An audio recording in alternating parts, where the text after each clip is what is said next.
The woman loved and hated by the whole K-pop fandom who brought K-pop to a global level starred in the Idol, She better fuck than me. released highly viral tracks, and finally her own album. Jennie Ruby Jane, we all know her. On March 7th, 2025, Jennie released her full-length debut solo album, and today we are here to talk about it. We discussed Lisa's album Alter Ego in a previous video, so if you are interested, I will remind you to watch it later. Don't worry, you will not forget. Before we start the discussion, make sure to subscribe to this channel because this number is crazy. Everything I will say in this video is my personal subjective opinion. I do not intend to harm Jennie, to insult her. I'm not here to hate her, not at all. Before discussing her album Ruby, I would like us to dive deeper into her solo career in general. So without further ado, let's begin. Ease your mind, look at me, can you breathe?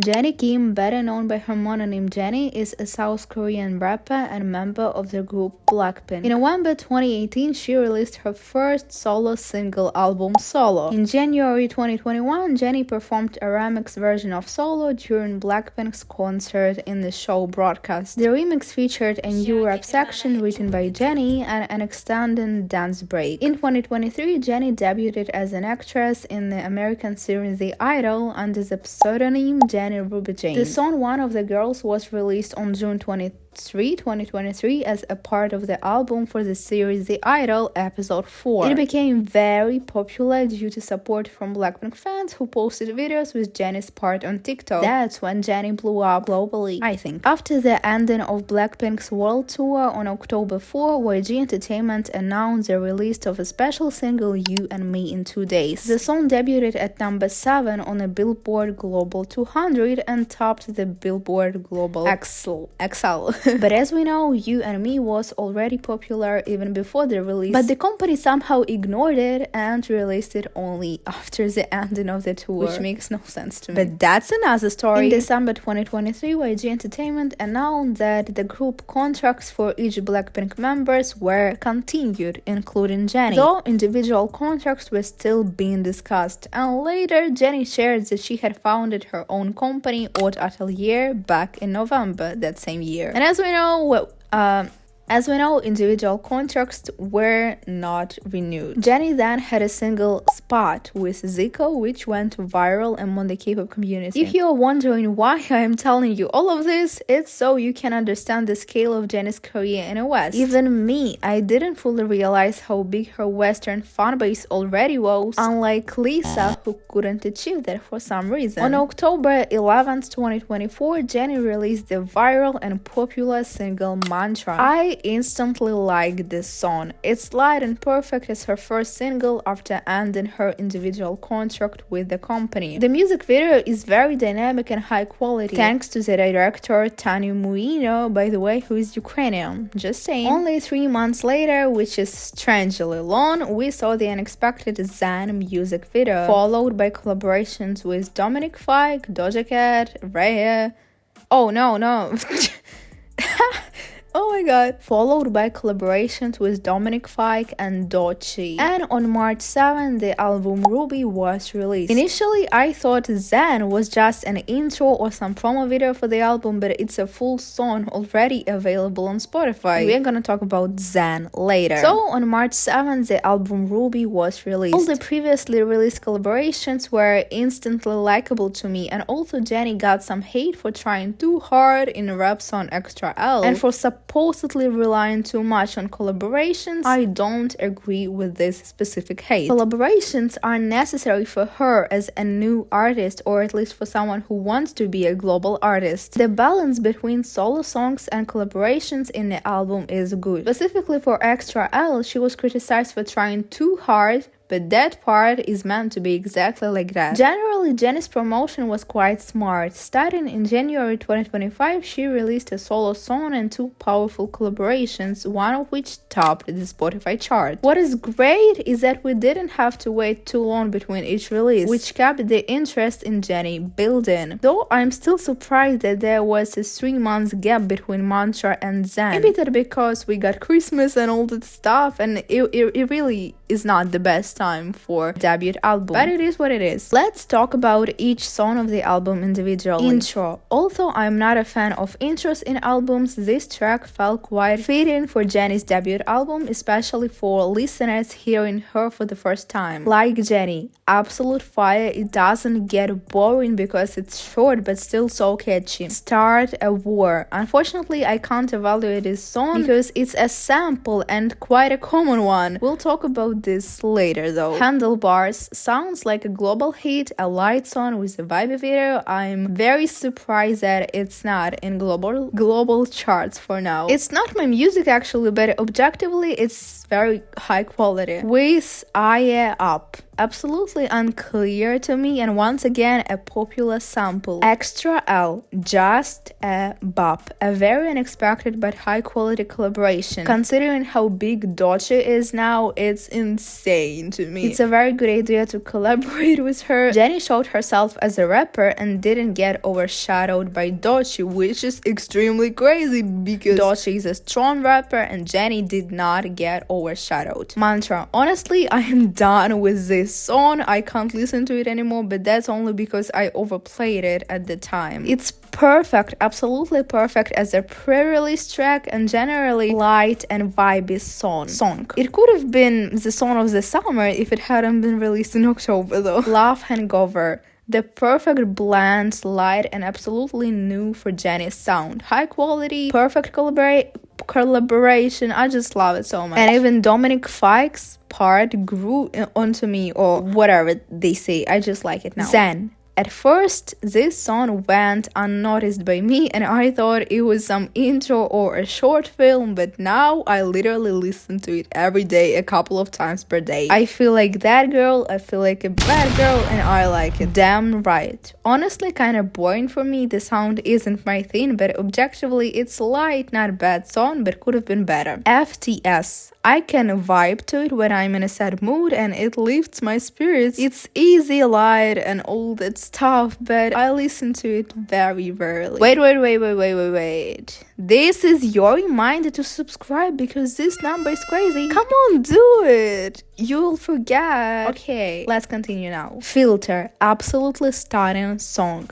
If Jennie had written it, it would have had a much stronger message for me, but still, not that bad. I mean, it's very good, but if Jennie had written it, it would have been better and it just would have feel better, you know what I mean? But still, the melody, the lyrics, the meanings, everything is on point. High quality Jennie style song. Soul City. We all feel like we are in a fan fiction when listening to it, right? Well, that's exactly how it feels for me. The meanings are quite double-edged, but that's good because not every song in the album has to carry a deep meaning, you know? So, thumbs up, I like it. Starlight. It gives me mixed and controversial feelings. There is nothing that really stands out to me, but still I want to listen to it more and more. It's crazy. Twin. Clearly just not my cup of tea. Boring, not catchy, just personally to me. But I get that lyrical songs like Twin are necessary in a debut album, and here Jennie reveals a part of her story that we probably never heard before, which is exactly what we didn't see in Lisa's album. So, in my opinion, this song makes sense and is very meaningful. Just not my sound, you know. My respect for the 15 tracks in your album. It's strong and very smart for a debut album. By the time you reach the last track, you've almost fully gotten to know Jennie. I mean, as an artist, obviously not as a person. Unlike Lisa's album, where by the last track you are praying for it to end. No hate, just my opinion. There is no such feeling with Ruby. And we are not talking about Rosé here. Obviously not. Jennie sings about female empowerment, her strengths, and her story. There are also just fun, lighthearted, or dark vibe songs which I didn't notice in Lisa's album, like maybe Chill, but that's it. Sorry if someone doesn't like this comparison. I mean, comparing Lisa to Jennie and their albums, maybe I should dedicate a separate video to it. What do you think? Should we make a video comparing the solo albums of Jennie, Lisa, Jisoo, and Rosé? Let me know in the comments while we continue. I promise to tell you why I don't like the idea of using popular samples in a debut album. Wait, how to pronounce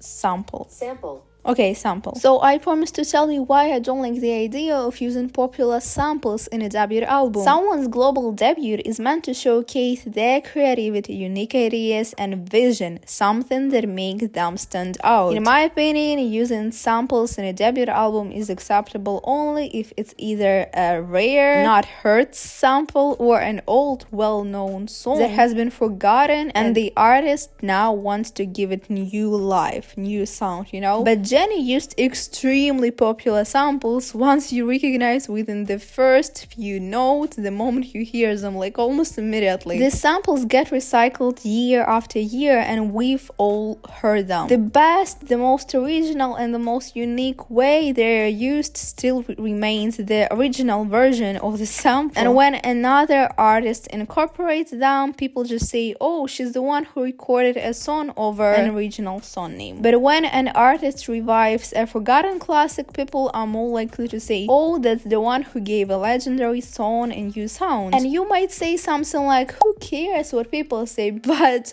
it doesn't work like that, guys. This is her global debut and she needs to care what other people say. Honestly, I don't know why Jennie decided to use such overplayed samples in her debut album, but it is what it is. I personally didn't like the idea. What do you think? I know opinions vary, so if you disagree, please explain why, because for now, I really don't get this approach and this decision. I mean, samples. Why? Why specifically those samples? What do you think? There are also huge questions about her live performances. These questions are mine personally, so these are just my thoughts. No matter how much I like the album, the live performances ruin the whole impression. I did not expect this from Jennie. It's honestly very bad. No better than Lisa. I don't understand why the entire internet is silent about this. Why are you guys sleeping on this? I saw a few comments saying that she can't sing live, but that felt more like hate than critique. First of all, yes, I was unpleasantly surprised with Jennie's live performances. She's not just skipping lines, she's skipping entire verses. The backing track is way too loud. Some people say it's because the whole concert lasts over an hour and of course it's hard to both sing and dance live. And others say try doing it yourself. Like, can you sing and dance at the same time? Both arguments drive me crazy. This is her job, to sing and dance live, okay? She has to do it because people paid money to see that. As for me, I am not an idol. It's not my job, so I don't have to know how to do all that and I don't have to do that. That's my take on her live performances. I'm honestly very disappointed. But regarding the Ruby album, I really liked it. A well-balanced mix of tracks, interesting and fresh sounds. The rap, vocals and production are all top tier. There are songs that I absolutely love, songs that I enjoy from time to time, and songs that are just not my vibe. Like the samples that I can't stand at all. And that's actually a good thing. A great piece of work should not only get positive reactions from everyone and on every track, you know? I did expect something big from Jennie and I got it. I got something that I will actually listen to, not just something that I will make a video about it. My favorite songs from the album are definitely Zen, Soul City, and let me think, and probably that's it. I mean, I used to love Extra L, Love Hangover, Mantra, Filter, like Jennie, but I over-listened to it. That's my fault. For now, Soul City is absolutely, I'm just living my dream life when listening to it, so that's it. So my loves, let's make a conclusion. Jennie Kim's album Ruby has become one of the most talked about events in a K-pop world, and dare I say in a global music industry as well. It's not just a collection of songs, but a bold statement about her emergence as an independent artist. I mean, she's still under the label, but not under WG. The album is loved and hated by millions, but in my personal subjective opinion,